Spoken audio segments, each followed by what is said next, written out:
अस्सलाम वालेकुम स्टूडेंट्स, अब हम स्टार्ट कर रहे हैं चैप्टर 3 जो बिल्कुल इजी है। चैप्टर 2 जो हमने किया था सेम चैप्टर 3 ही है, जस्ट जो फ़र्क इसमें होगा वो डेरिवेटिव के फार्मूलाज हैं।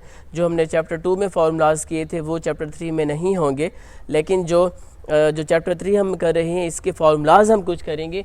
तो यहाँ पे जैसे मैंने मेंशन किया हुआ है DAE मैथ 233 चैप्टर नंबर 3। अब हम कर रहे हैं स्टार्ट। फार्मूलाज ऑफ टी जो मैंने लिखा हुआ है इसका मतलब है ट्रिग्नोमेट्रिक फंक्शन। तो टोटल ट्रिग्नोमेट्रिक फंक्शंस हमारे पास कितने होते हैं? 6 होते हैं, जैसे साइन है, कॉज है, टेन है, सिक है, कोसिक है और कॉट है। तो इनके फार्मूलाज हम चैप्टर 3 में यूज़ करेंगे और इसकी जो रिव्यू एक्सरसाइज होगी उसमें भी यूज़ करेंगे। तो अब हम सबसे पहले फार्मूलाज देखते हैं। फर्स्ट फार्मूला है d/dx sine x. Sine x का जो फार्मूला होता है वो होता है कॉज एक्स, ठीक है। अब एक्स साइन के साथ एक्स इसकी क्या होगी? इसकी वैल्यू होगी, वैल्यू एक्स है तो जो एक्स है उसका आपने आगे भी फर्दर डेरिवेटिव लेना है। मैं एक ले लेता हूँ कि d/dx एक्स का डेरिवेटिव क्या होता है? 1 होता है। तो हम इसको कह सकते हैं एक्स का डेरिवेटिव 1, तो 1 × cos x is equal to cos x। हमने यहाँ पे ये सीखा कि साइन एक्स का डेरिवेटिव क्या होता है? cos x होता है, लेकिन जो x होगा उसका आपने फर्दर डेरिवेटिव भी लेना है।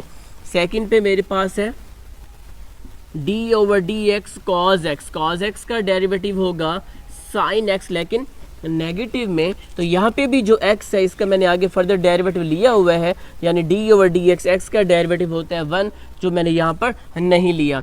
थर्ड पे मेरे पास फार्मूला है d/dx tan x। tan x का डेरिवेटिव होगा सीकेंड स्क्वायर x। x का मैंने फर्दर डेरिवेटिव लिया जो 1 है, इसलिए हम यहाँ पर नहीं ले रहे। 4 मेरे पास है d/dx।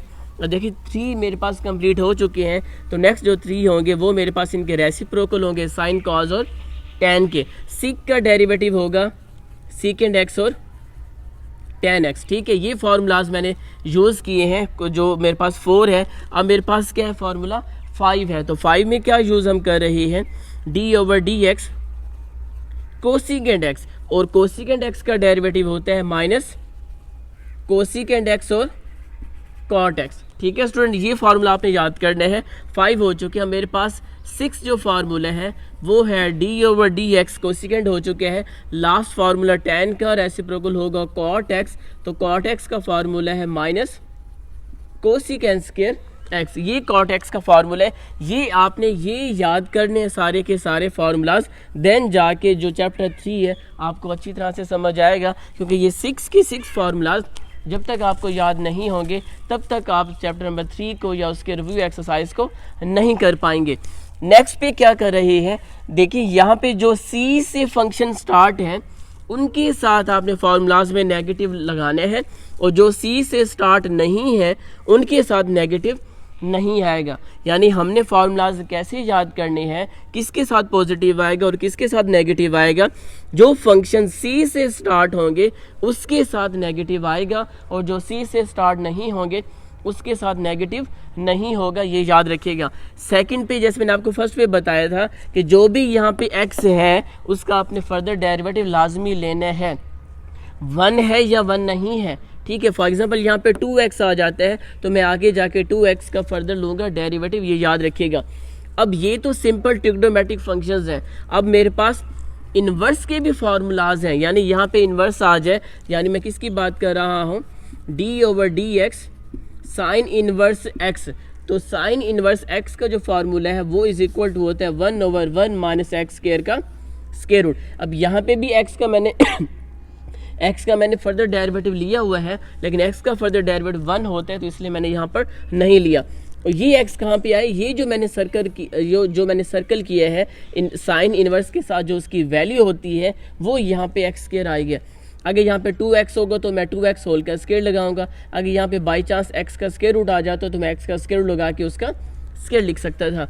अब 8 फार्मूला सेम ऐसे ही फार्मूलाज हैं। d/dx साइन के बाद आता है cos इनवर्स x। ये दोनों ही फार्मूले सेम है, ये देखें कोई फ़र्क नहीं है, लेकिन फ़र्क है वो C का।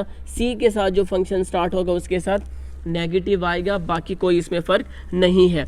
9 मेरे पास है d/dx साइन कॉस हो चुके हैं। अब मेरे पास tan है, tan x का डेरिवेटिव होता है 1/1 प्लस एक्स का स्केयर, क्योंकि ये सी से स्टार्ट नहीं है तो इसलिए मैंने यहाँ पर नेगेटिव नहीं लगाया। Now D over D x ten x का जो मेरे पास फार्मूला है स्टूडेंट्स, वो मेरे पास है 1/1 प्लस एक्स का स्केयर।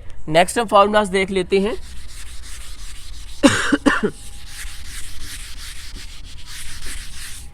9, अब इनके देखिए साइन भी हो चुके हैं, कॉस भी, टैन भी, ये इन्वर्स में जाएगा। अब ये तीनों फार्मूलाज कंप्लीट हो चुके हैं, अब इनके इन्वर्स में जाएंगे, यानी इसका जो रेसिप्रोकल है।